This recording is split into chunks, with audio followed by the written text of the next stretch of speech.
It's time to wake up. It's time to wake up. It's time to wake up. It's time to wake up. We have Andy Meyer from the Institute of Economic Affairs. The Institute of Economic Affairs is a think tank that looks at how we can support markets through deregulation and making competitive markets, often through lowering taxes is one aspect that they talk about. On the other side, we have Sebastian Klein from taxmenow. Now, taxmenow, you probably know it being founded and run by Marlene Engelhardt, the heiress of the BASF fortune. Sebastian was the founder of Blinkist, and when he got into sustainability and social justice, he decided to give all of his earnings from selling Blinkist back to social projects and the environment. And we're going to talk about how can we make polluters pay principle apply to the rich. So I'd like to welcome, please, Andy Meyer from the Institute of Economic Affairs and Sebastian Klein from taxmenow. Woo!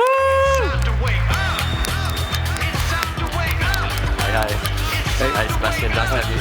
Hey, Andy, lovely to have you. Now, gentlemen, I want to sit in the middle because I want to keep you separated, and I'm going to make sure we cause a lot of arguments and fights. So, thanks so much.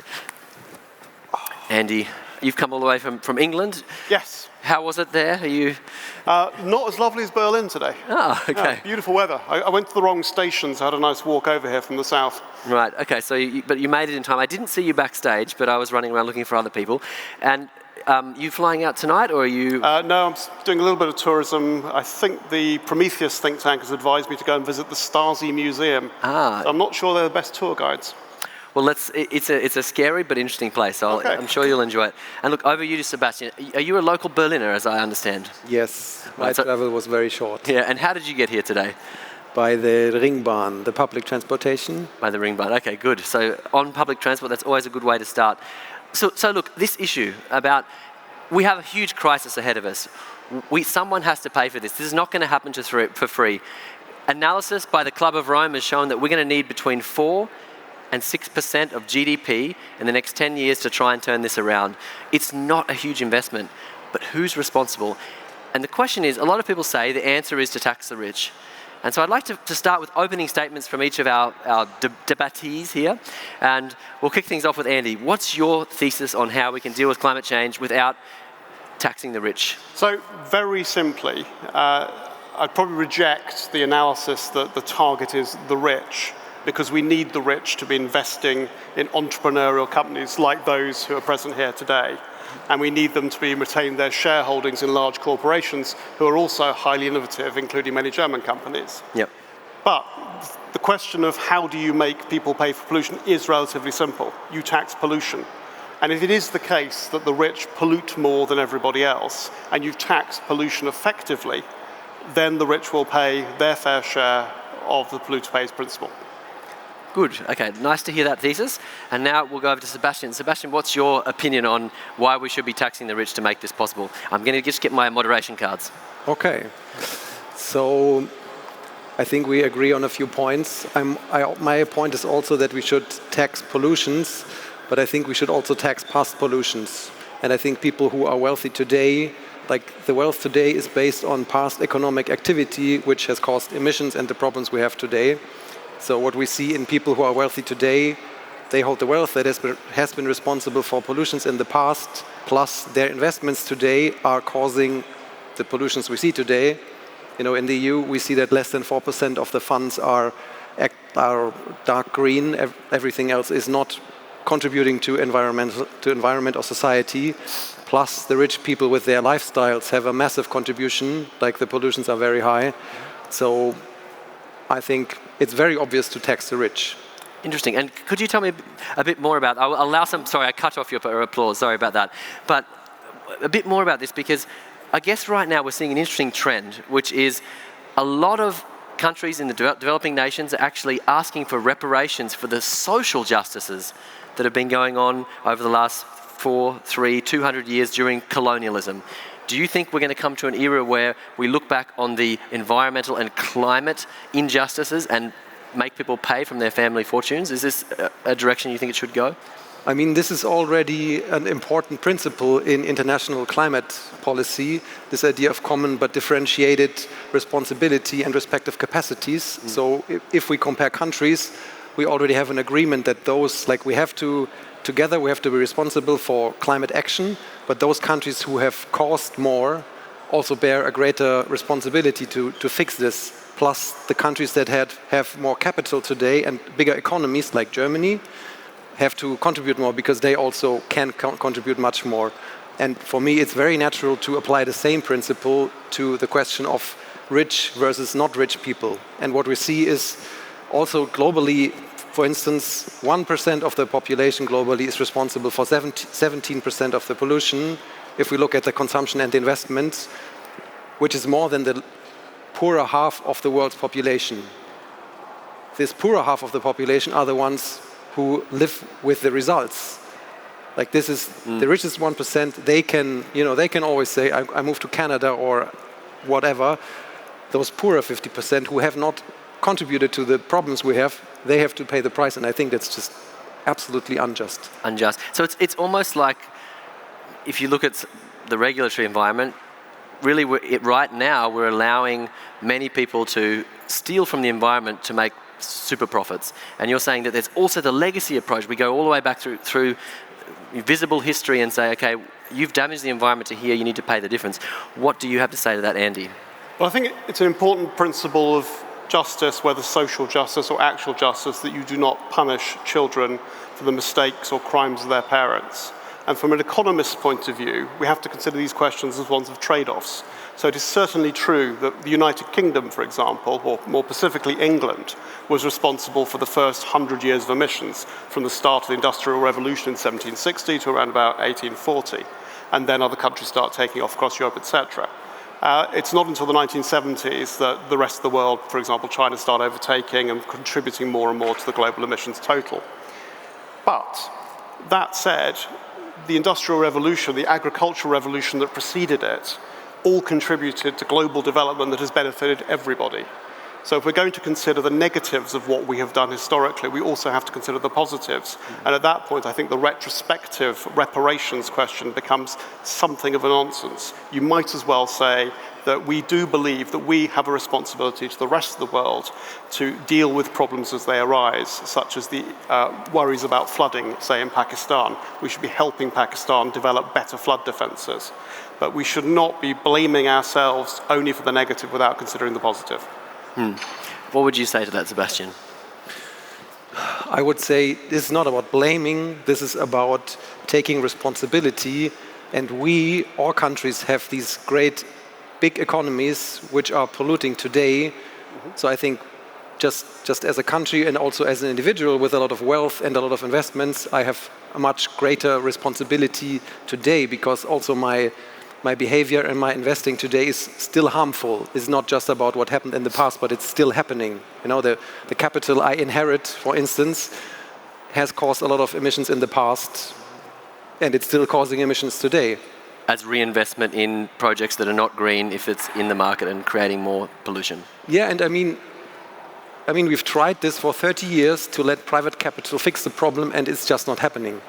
So I don't buy it. Yeah, it's interesting. I'm not supposed to get involved and pull punches, but one thing I would say, you mentioned that development has benefited the entire world, because I think if you talk to many people in developing nations, there's a lot of animosity and a lot of resentment that the development that's come, say, think about India. I mean, my mum was born in India as a British citizen, part of the old Raj, you know, and the development there, yes, there was development, but the benefit did go to the UK, not to the Indian people. And they're still in energy poverty and development poverty and infrastructure poverty to this day, many parts of India.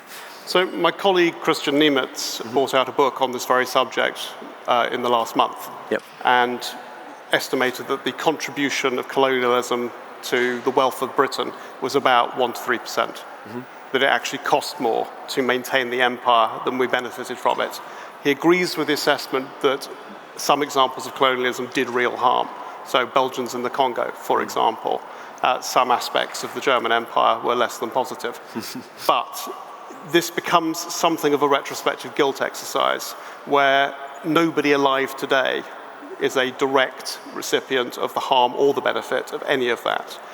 most developing countries at this point have either been responsible for their own affairs for decades, some over 100 years. And we cannot simply look at that and say, it's a colonialism thing, therefore we are responsible. We should be looking at these problems as they actually are, which is, how do we help the Maldives? This is a island nation that's facing an existential threat from their concern about climate change. That is independent of its colonial history. I'm allowing it, my fault as well, to drift a little bit off course into colonialism, but I guess for me it's still not clear who's going to pay for this, because it's going to cost 4 to 6% of GDP in the next 10 years. That's not a small amount, but the costs, if we don't address it, are much larger. I think we can all agree on that. Is that something we can put on the board? I think the costs are unknowable, and this is one of the dangers of taking an overly prescriptive approach with net zero and trying to work out precisely how much it's going to cost by a fixed date. What we do know is that the solution to net zero is inventing things that will actually enable us to replace the current economic system we have with one that has a lower greenhouse gas emissions footprint, and preferably one that's net zero. But when somebody in an unknown country invents something as part of a supply chain, we do not know how that will be disseminated around the world, but what we do know is if it can help solve climate change, we want that to happen as fast as possible, which favours free trade, favours investment in other countries, and it favours taking a pragmatic approach, not an ideological one. Okay, I'm interested in that point, because investment in sustainable technology, here we are at 4 large halls of green technology at the GreenTech Festival. I agree 100%, but I was interested in the issue of where this money comes from, because we need more money for investment. You, of course, are a proponent of the open market, but right now we have billionaires, for example. Tech billionaires' incomes have increased by 500% over the last 10 years, and the bottom 50% gets only a 10% increase. So this disparity is huge, but we need to free up money. Now, let's take an example like Jeff Bezos, for example, or Elon Musk. For many years in the tax calendar, they pay, as individuals, as the richest people on earth, pay zero tax. That's less than all of us, I assume. So is it not right that we take a little bit away from them and invest them in sustainable tech projects?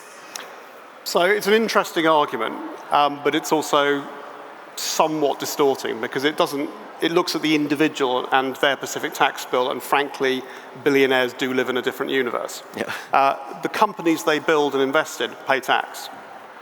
People don't go around saying, the last thing we want is Tesla here because Elon Musk doesn't pay enough tax. I want to challenge you on that. Amazon didn't pay tax in 2022. Zero. Where? In the US. Which taxes? Did they hire no staff who pay payroll taxes? Okay, that's different. But well, it's not. But it isn't different. When we that's look at the poor people, employees actually paying tax. When we look at tax, well, it's not just that. In, say, the UK, you have employees' national insurance, so there are payroll taxes at both ends. But when we look at tax, the thing that matters is the overall tax burden. Now, you can make a perfectly legitimate case that you think that the tax burden on an individual and their empire is too low. And you've got to find a way then of increasing that tax to what you consider democratically to be a fair level without then that person migrating. And that's the problem. Wealth taxes have never worked, because when they happen at a high level, people leave. Yep. And that is a real problem, and which is a myth, is just absolutely a myth. It's a very useful myth, but there's no proof that this is true. In Germany, people keep telling that lie that if we tax wealthy people, they will go away. But it's not possible.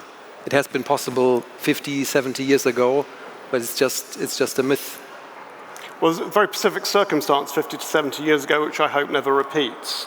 And the world that we live in now is more akin to the one in the, say, Victorian or trading era, where capital is far more mobile than people, which is far more mobile than something fixed. But it's where I would agree with you is that if you are going to tax wealth, there is one target which unites the left and the right, that's land. Land value taxation is a way of taxing wealth. The difficulty with it, as it applies to this debate, is one of the things that keeps solar farms and wind farms competitive is that the land is often undertaxed. If you tax that land fairly, and landowners are often the beneficiary of green subsidies, then you will be creating a socially just outcome, but one that might damage industry. I just want to highlight that this argument that people move their capital to other countries is a lie. It's not true. In Germany, it's not possible. But It's a notice point. I would interestingly, just on that point, we do have a problem on not having a global tax framework. That's a big issue because people hide their money, whether it's corporate funds and revenue in places like the Cayman Islands, places like Panama, and they avoid tax by doing this. Don't we need to really address this in terms of creating a global, unified tax framework so everyone has to play by the same rules? Which is, I mean, it's already happening. It's much harder these days hiding money than 20 years ago. It's happening. I mean, no taxation without representation. There is no global democratic architecture that justifies the imposition of global taxes. There are treaties, and Joe Biden is leading the charge on trying to, for example, introduce a minimum corporation tax. But there is no facility for people to challenge that democratically other than through their own national governments, which means at some point you'll get a populist backlash. Okay. I want to talk about the definition of rich, because we're talking about taxes for the rich to solve climate change. So at what point should we consider taxing the rich? Do you think it's never? Is that your opinion? No, not at all. I mean, there is no right level of taxation. This is where democratic choice comes in, whether you're on the left and the right. Even the ideological founder of the free market movement, Friedrich Hayek, believed that as you got richer, you might decide that you wish to redistribute income as a good thing to do. So there is no position from libertarians that says you should never tax for that purpose. But there is a position that says the government should always be cautious about taking action because it always has unintended consequences, like, for example, the disappearance of the French wealth tax because it caused people to leave the country. Your opinion? I mean, taxing rich people is a proven and tested method. It's a simple tool. It has been used in the past. Like if we think about the economic growth after the Second World War, we had extremely high taxes on like the marginal income tax was below, but above 90%. There were high taxes on profits. This was times when the economies boomed. And for me, one point that we're missing here is also that, like, for me, the two biggest problems are climate crisis and ecological breakdown, and the rising inequality. Like many economists agree that this is also a problem that is causing a lot of the populist backlash, a lot of the division of societies. And what we see is, I mean, now we have lower taxes on wealth and lower taxes on high incomes. Some people are getting richer, some are getting poorer. So not taxing the rich, like here we need money, here we don't do anything, so the division gets bigger. I think it's a fairly simple and fairly obvious way to fix this. Interesting. I guess I want to change gears now a little bit because I had a fascinating conversation backstage with Jacqueline she's the National Investments Director from Dream.org. You would have seen her on stage earlier. And she was saying to fix the US energy system, to turn that green, they need 70 billion, right? And she mentioned that that's 2% of the wealth of the billionaires, the US billionaires. For you, Andy, is that too much to take away? Do you think they need that extra 2% for their, I don't know, private yachts, private planes and other activities? I'm not a great believer in magic money trees, or that when you try and grow them, there aren't unintended consequences. So it's not really a question of what the number is, it's how you would get there. If you simply took 70 billion out of the economy, firstly, where is that coming from? I mean, there are no idle assets. Short of burying money in the ground, it's doing something. Rich people saving money in banks, investing directly, setting up philanthropic ventures are doing something useful with that money. So less of that would happen by removing it and giving it to a climate fund. Once you've got the climate fund, if you start spending it, say, making a bet that offshore wind will be the entire future, the first thing that happens is massive inflation in the supply chain for offshore wind. You're putting up the cost of everything because supply cannot meet demand at those price points. So you have a lot of waste, a lot of dead weight loss in the government intervening and trying to force the issue. What you really want is the market to deliver the most efficient outcome, which favours carbon pricing and letting them get on with it, not trying to micromanage the economy. I challenge one perspective there, just because if you look at the investment history of the last 15 years, we've had the huge ESG scandals where it was found that ESG included gas and sometimes even coal projects, idle assets, money sitting around not being invested. Yes, it's being invested, but unfortunately often in the wrong way. Would it not be better to reinvest that in clean projects? It could be, but I want to leave that decision to the companies. So ESG has nothing to do with the deployment of capital for a beneficial purpose. It's virtue signaling, it's box ticking in company reports. Now, companies that do ESG properly don't need to talk about it because that is their company. They are the ones who deliver the climate solutions, the ones who create social justice by delivery of projects on the ground. You don't need an ESG architecture in order to deliver that kind of social company. I mean, I was born in Birmingham, in the UK, which is a Cadbury town. Yep. And they created the garden suburb because they wanted their workers to have a decent place to live. Nothing to do with the government. Interesting. I want to actually open things up a little bit more. You've probably noticed there's a vacant chair here, and I hope there's brave members of the audience who want to have their opinion heard and want to get involved in this discussion and debate. Who would like to put their hand up and come up, have their moment in the limelight at the GreenTech Festival on main stage? Is anyone brave enough? You know, the problem is I know many of you, so I'll probably end up calling people out. My son's putting his hand up. William wants to come and have a talk. Woo! Hey, William. Hey, Adam. Come on, someone must be brave enough to get the boxing gloves on. We want to get it really exciting on here. Somebody who's passionate about this topic, is interested in tax, wealth distribution, economics. Nobody? Come on. There must be somebody. I'm trying to see who I know who I can pick on. Apart from my wife, which wouldn't be fair. Okay, well, nobody wants to come on stage, but we can continue our discussion. So, Sebastian, we've had a lot of points coming across from Andy. Would you like to give us a reply? So I think one important thing to keep in mind is that our current economy is structured in a way where the people with the biggest wealth have the highest growth rates. So if you own $1 billion, then your growth rate is bigger than if you own 100 million. If you own 100 million, it's bigger than 10. So the biggest fortunes are growing as the fastest, is something we see. And they're growing in a way that philanthropy that you mentioned, which I personally think is anti-democratic. I think in a proper democratic society, we don't need philanthropy. Philanthropy is usually done with breadcrumbs. So just like such small amounts of money that it's not decreasing the speed of the growth. So I don't think this is a good argument. And there's data that shows that the richer people are, the less they give away to society on a voluntary basis. It's not more, it's less. In proportion. In proportion, yeah. Right. Which I think is the strongest case against trusting on private voluntary action to fix our problems. And I think we have seen now 30 years with a lot of reliance on private markets, and what we see is our problems just got bigger. And one thing I also wanted to challenge is, I'm an entrepreneur, so I know a lot of this entrepreneurial talk and investors talk saying we are taking the risks, we are starting the new things. You know, Elon Musk and the likes, they talk about risk all the time. If you look at the actual data, you will always see that before the entrepreneurs and the investors show up, there has always been the state investing a lot of money. So the state with taxpayers' money is usually taking the greatest risk. There's no Elon Musk, there's no internet, there's no iPhone, there's no COVID vaccines without the state with tax money taking the riskiest investments. And then later the investors and the entrepreneurs show up when it's clear that money can be made. So I think not taxing the rich is an option if we can tax someone else, but not taxing the rich and taxing the poor, I think it's not going to lead us anywhere. And if we don't tax anyone, then our problems are just going to get bigger, because that's what we've done in the last 30 years. Now, I want to make you put your hand on the fire here. You founded Blinkist.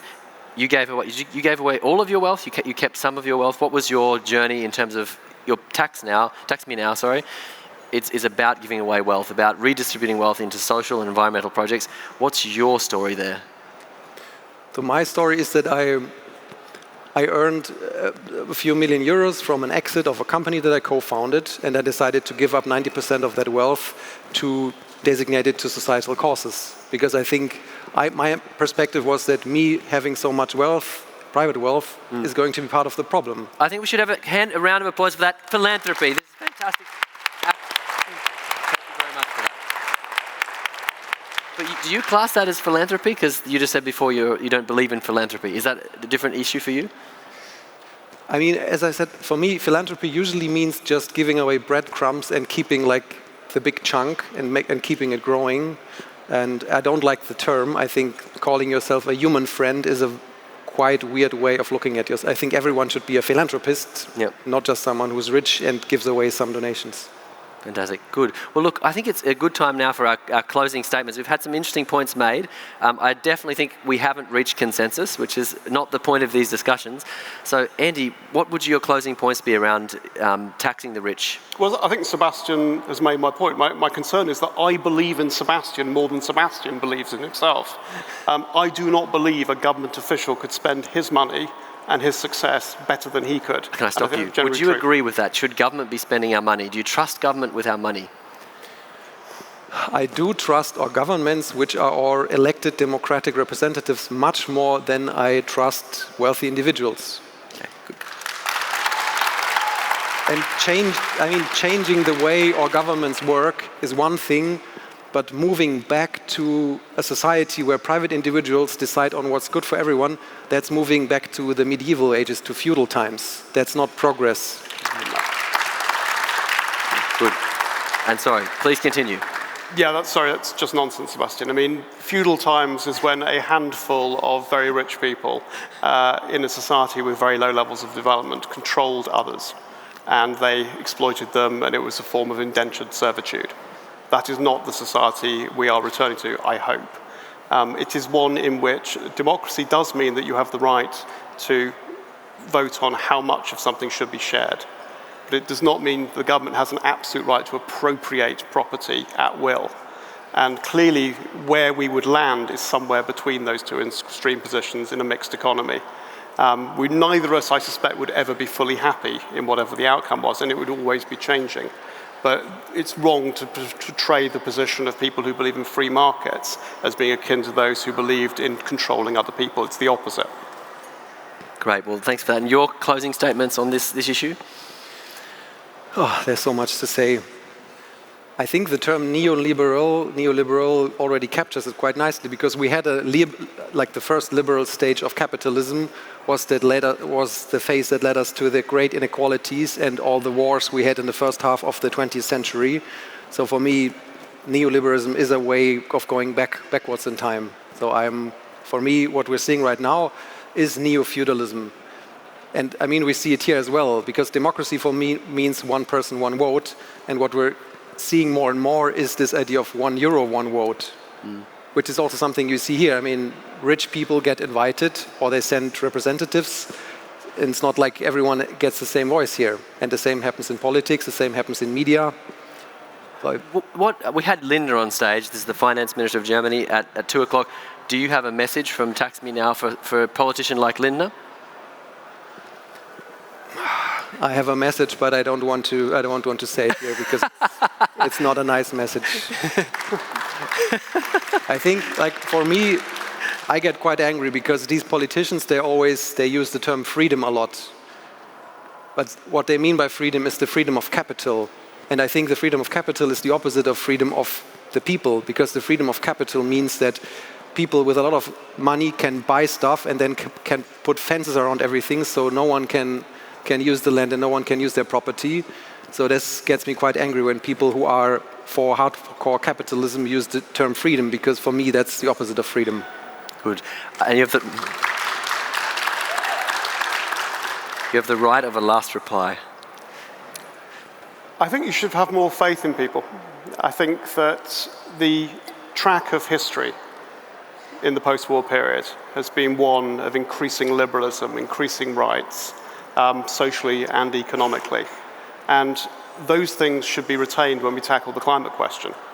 I mean, I'm a climate optimist. I believe we're going to solve this problem. I believe the people in this room are going to solve parts of that problem. And we don't exactly know how. There is no plan. And we are trying to nudge them towards that with carbon taxation of various descriptions.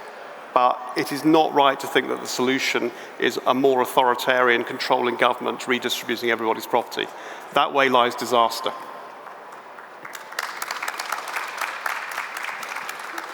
fantastic. Look, I wish we could go on for another hour and a half, but after 3 busy festival days, I'm quite tired. But this was one of the highlights for me because I love debates. I love hearty discussions, and we've had some really hot points from both of you. I want to thank you both for coming and being a part of this panel.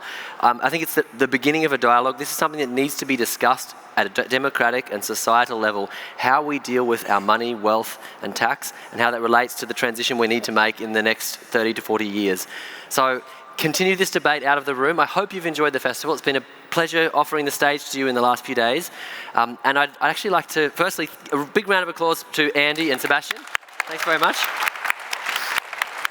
Great, thank you. I enjoyed it a lot. Thanks, Sebastian. Thanks a lot. Great to meet you. It's time to wake up.